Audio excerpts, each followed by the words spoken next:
timer. Okay, when you're coming up with your ideas, I'm sure a few of you may have written down one or some or all of these three words on the screen here. And I want you to take a moment, if you've never seen these words, if you've never heard of these words before, to have a think about what they might be referring to, perhaps based on some of the images that I have paired them up with. We have logos, pathos, and ethos. And if it's helpful, these words originated in ancient Greek. A bunch of men sat down and basically wanted to think about how we could convince humans to believe something that they didn't already accept as true. Logos, pathos, ethos. What might they be referring to?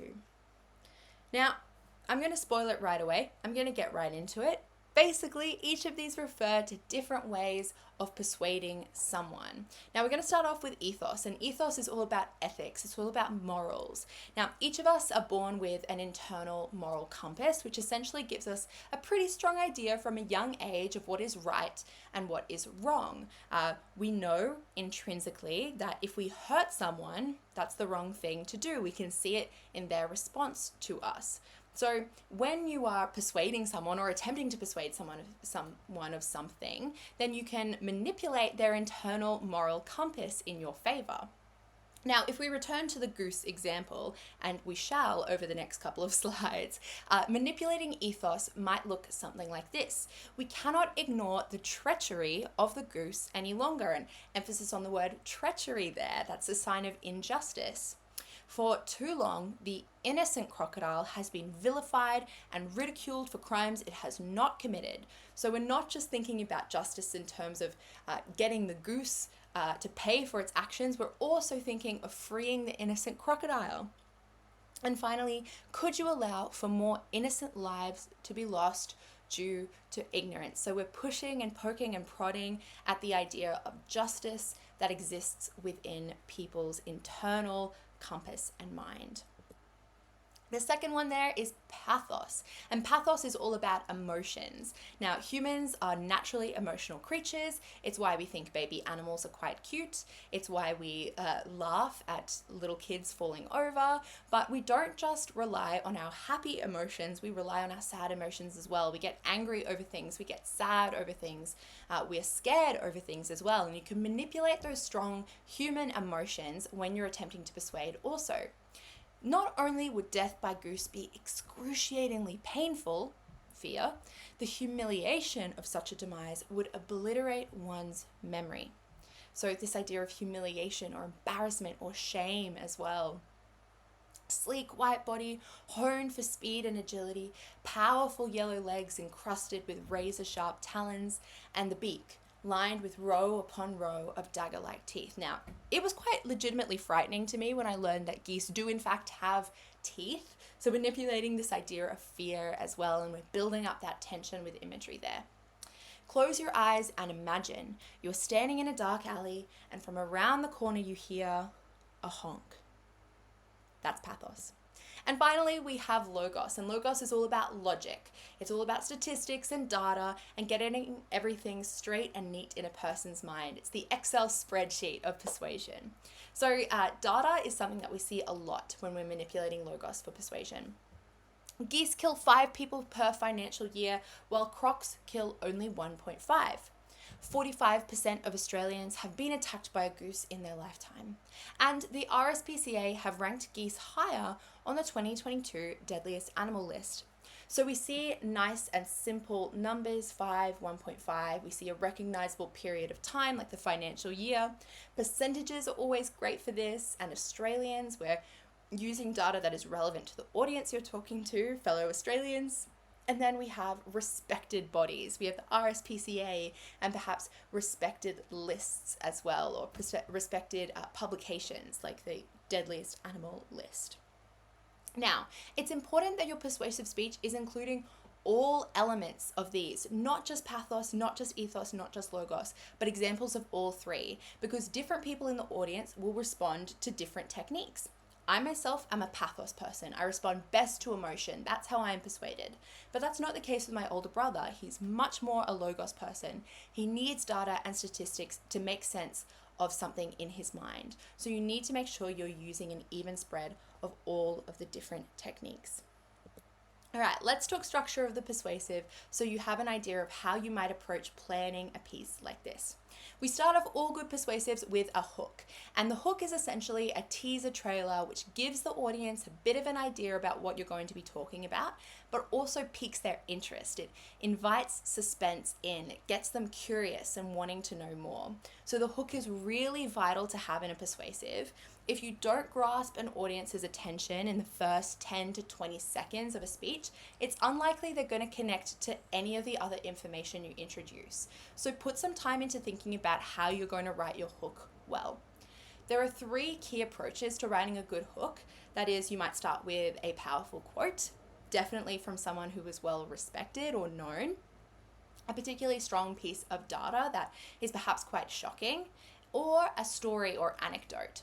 Now, all of those different approaches are good and correct in their own right, but I have found that writing a story or an anecdote is excellent because it particularly appeals to the emotional side, the pathos-based side of the audience, and that is a great way in getting people curious or engaged to learn more about your issue.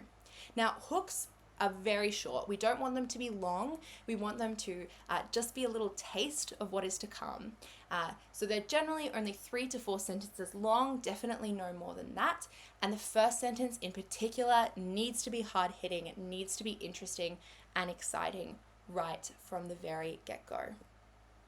Right, then you have your introduction, and this is very simple. It's your personal introduction. You introduce your name, you thank everyone that's there for the opportunity of speaking, and importantly, you have a thesis statement. You introduce your argument, what you are going to be telling your audience about today. And then you're also going to be previewing your argument with some points, and signposting is really important in this. You say, today I will be arguing firstly this, and secondly this. And it's really important also that you are picking a side if the topic you are speaking on clearly has 2 different approaches to it or 2 different camps that argue opposite things. You don't want to be sitting on a fence. You're not persuading anyone of anything if you do so. Instead, be decisive, pick a side. That's what your teachers definitely want to be seeing.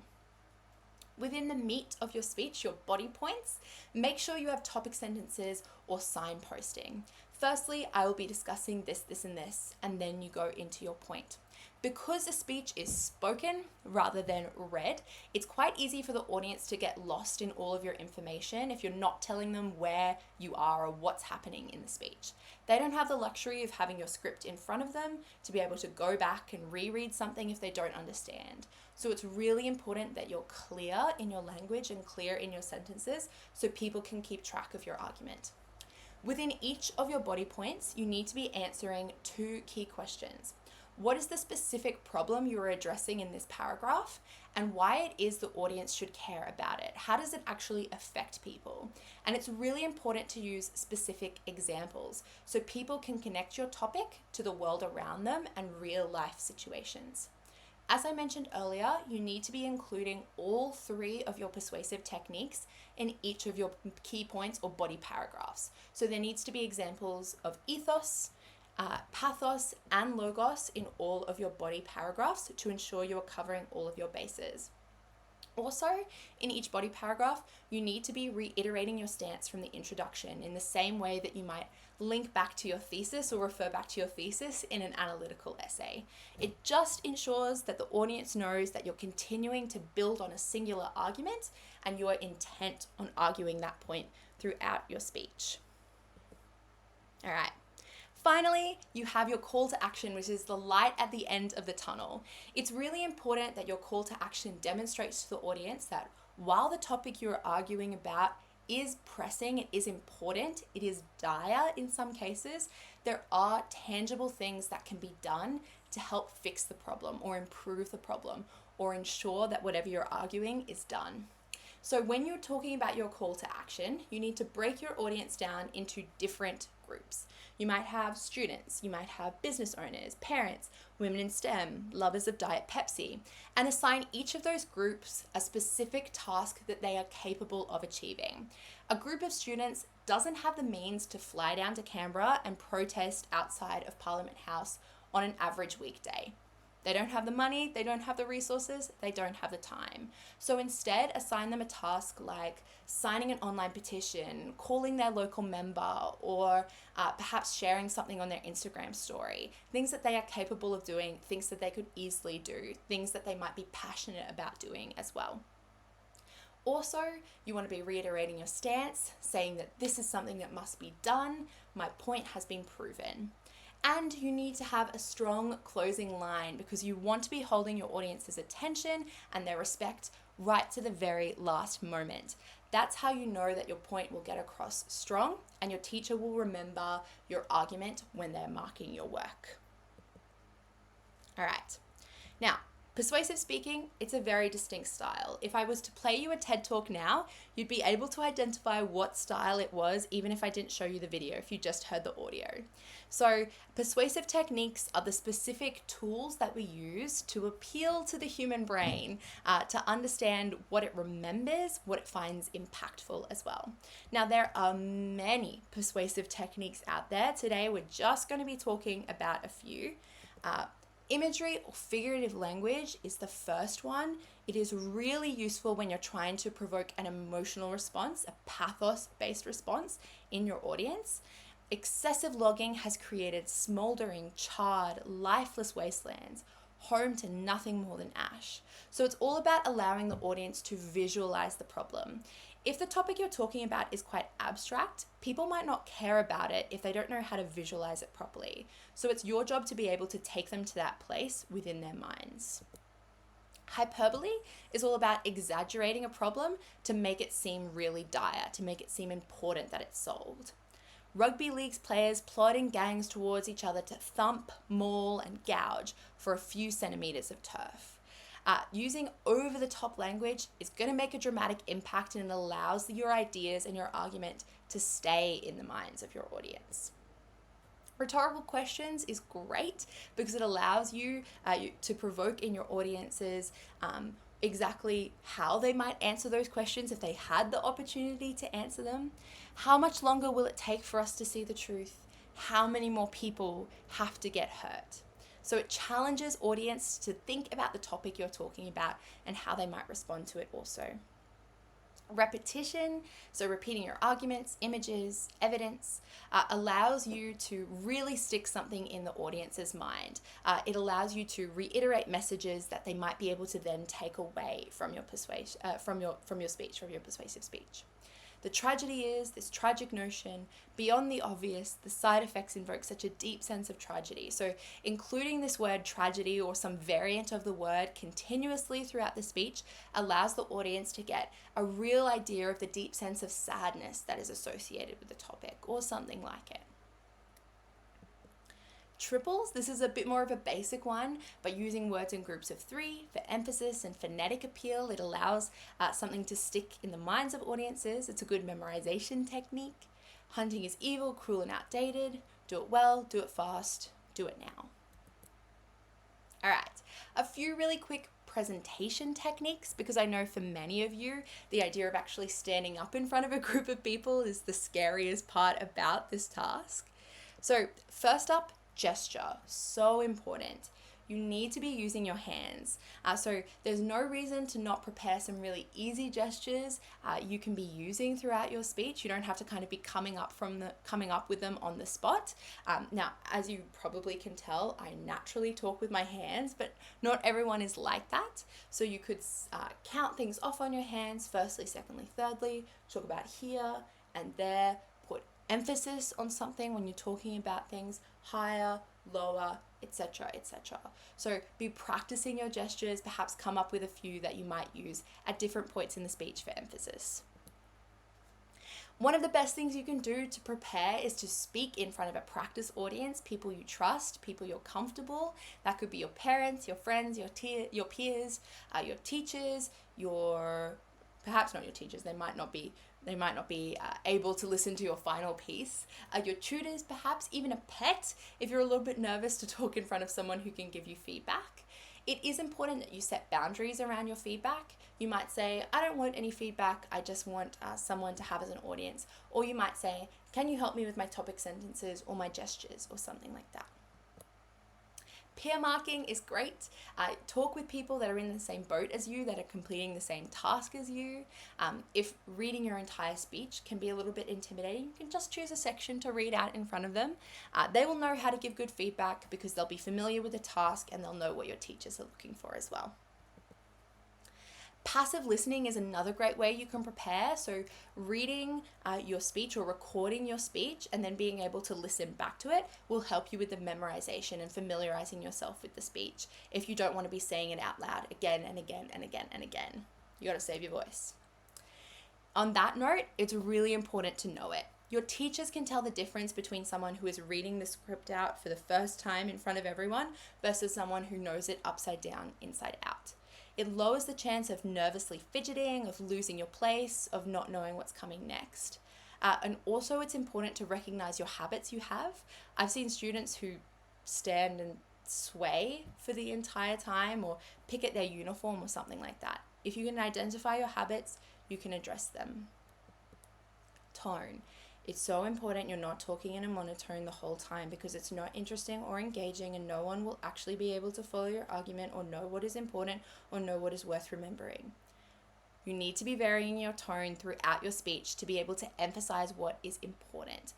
You also need to match your tone depending on what different emotions you might be provoking, when things are sad, when they're happy, when they're joyful, when they're angry, and so on. Pause.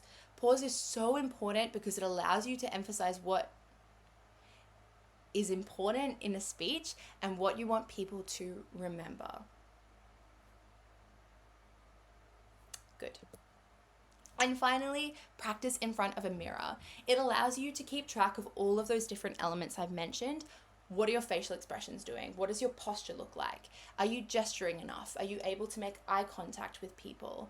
It allows you to ramp it up, more emotion, or scale it back depending on where you're at.